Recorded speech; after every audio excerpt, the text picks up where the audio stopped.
दर्द का बंटवारा। शाम हो गई थी। बूढ़ी रमा काकी ने अपनी चाय की दुकान समेट ली। जाड़े का समय था, अब किसी ग्राहक के आने की उम्मीद न थी। वह चूल्हे के आग पर रात के लिए रोटियां सेक रही थी। रात के साथ साथ वह सुबह के लिए रोटी भी बना लेती थी।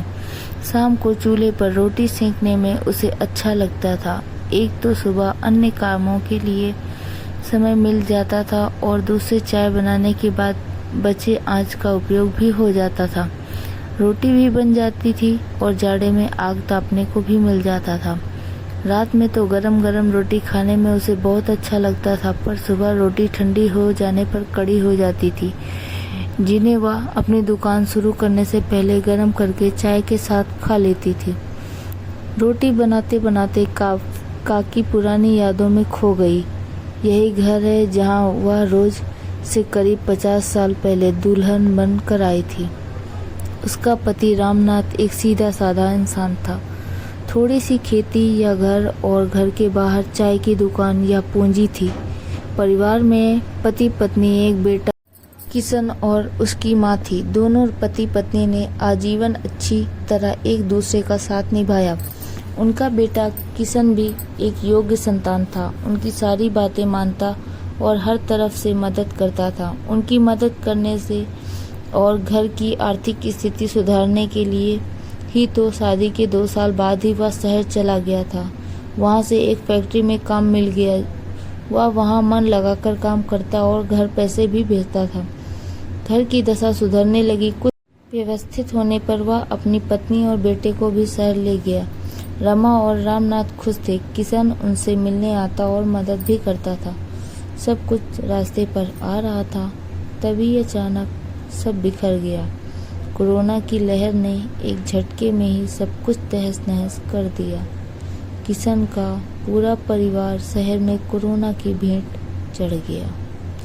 उनके परिवार में कोई नहीं बचा और उनकी सारी दुनिया लुट गई।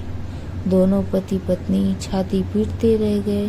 महीनों दुकान नहीं खुला, चूल्हा नहीं जला। दोनों बेसुध पड़े रहते और जिंदगी तो रुकती ही नहीं और जिंदा रहने के लिए पैसे तो चाहिए ही। सारी जमा पूंजी खत्म हो गई। तब रामनाथ ने किसी तरह हिम्मत करके अपनी दुकान फिर शुरू की। दोनों एक दूसरे को सांत्वना देते, मदद करते, सुख दुख बांटते, फिर जीने लगे। जिंदगी कटने लगी। जीवन की जरूरतें सामान्य रूप से पूरी होने लगी। दोनों अंदर से पूरी तरह टूट चुके थे, पर एक दूसरे को समझाते और एक दूसरे का ध्यान रखते जिए जा रहे थे। क्योंकि जीना तो था ही, पेट इतना जालिम होता ही है। पिछले साल पहले रामनाथ भी चल बसा और अब रमा अकेली रह गई। जिंदगी की जरूरतें उसे अपनी दुकान चलाने के लिए बाध्य किए थी, पर अब उससे काम न हो पाता था। वह तन मन से टूट चुकी थी। किसी तरह काम कर रही थी। उसे लगता कोई उसकी मदद करता, गरम गरम रोटी बनाकर खिलाता। मेरे ऐसे नसीब कहाँ जो मुझे कोई रोटी बनाकर खिलाए। काकी की मुंह से आह निकली। प्रणाम काकी, एक कप चाय पिलाओगी? आवाज़ सुनकर रमा काकी ने सिर उठाया। सामने बिरजू खड़ा था और आओ बैठो, देखती हूँ। सरला उठते हुए बोली। भीतर से चाय के बर्तन लाकर चाय बनाने लगी। और सुनाओ बिरजू, क्या हाल है? रमा काकी उसे चाय देते हुए बोली। क्या बताऊं काकी, हाल तो एकदम अच्छे नहीं है। बिरजू चाय लेते हुए बोला। ऐसा क्यों कहते हो बेटा? रमा ने पूछा। तुम तो शहर में काम करते थे ना? करता था काकी, पर इस कोरोना ने नौकरी छीन ली और किस्मत ने बापू को भी ले लिया। अब पास में ना तो पैसे हैं, ना कोई काम, ना कोई खेती बाड़ी। बहुत प्रयास कर रहा हूँ, पर गांव में कोई काम ना पा रहा हूँ। कभी कभी कोई काम मिल जाता है तो फिर 3-4 दिन तक कोई काम नहीं मिलता। माँ भी कभी कभी कुछ करके थोड़ा ले आती है। इस तरह कभी कुछ खाने को मिल जाता है। कभी उपवास हो जाता है। ये भी कोई जिंदगी है। शहर जाकर भी देख लिया, कुछ ढंग का काम ना मिला। खर्च अलग बढ़ गया। माँ भी अकेली परेशान और बीमार हो गई तो लौट आया। अब क्या करूं, कुछ समझ नहीं आ रहा है।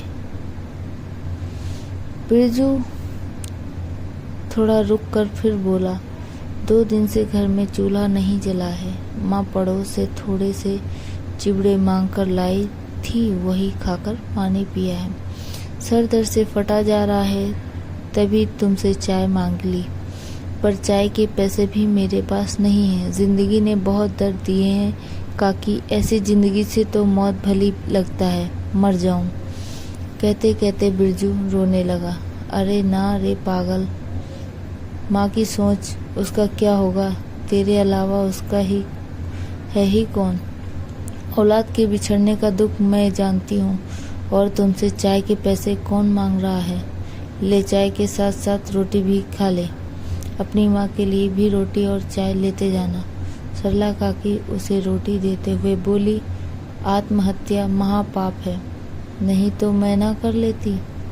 इतना बड़ा महापाप करके जाएंगे तो अगले जन्म में और ज़्यादा कष्ट उठाना पड़ेगा। दिमाग शांत कर और मरने की बात मत कर। फिर मैं क्या करूं? बिरजू बोला। दर्द का बंटवारा, काकी सोचते हुए बोली।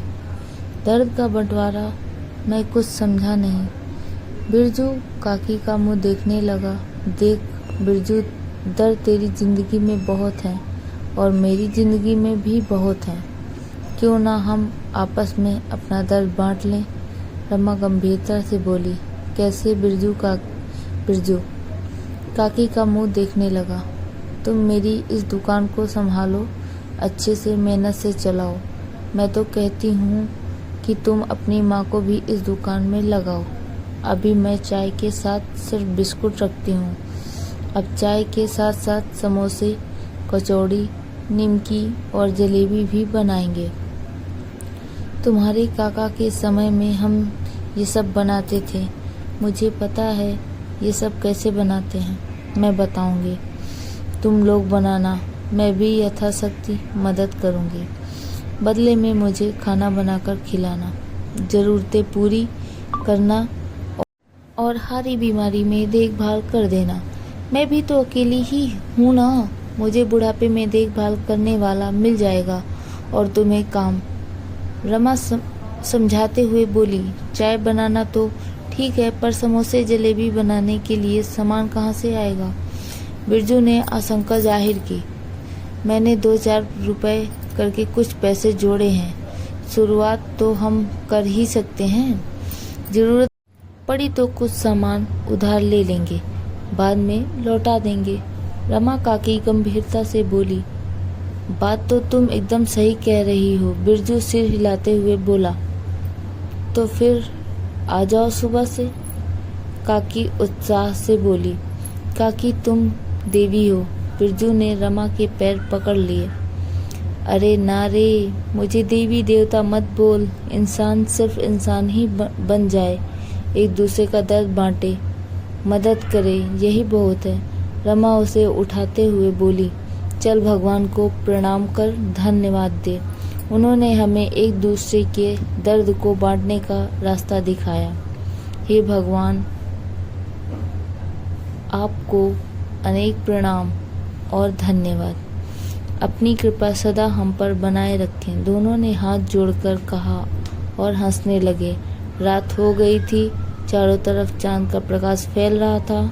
रमा काकी को बिरजू में अपना किशन दिख रहा था, जो इस उम्र में उसका सहारा बनेगा, और बिरजू को काकी में भगवान का रूप दिख रहा था। दोनों को एक दूसरे का दुख बांटने के लिए मिल गया था। दोनों ही खुश थे और सोच रहे थे, जिसका कोई नहीं होता उसका भगवान होता है, और ऊपर वाला कोई न कोई रास्ता निकाल ही देता है।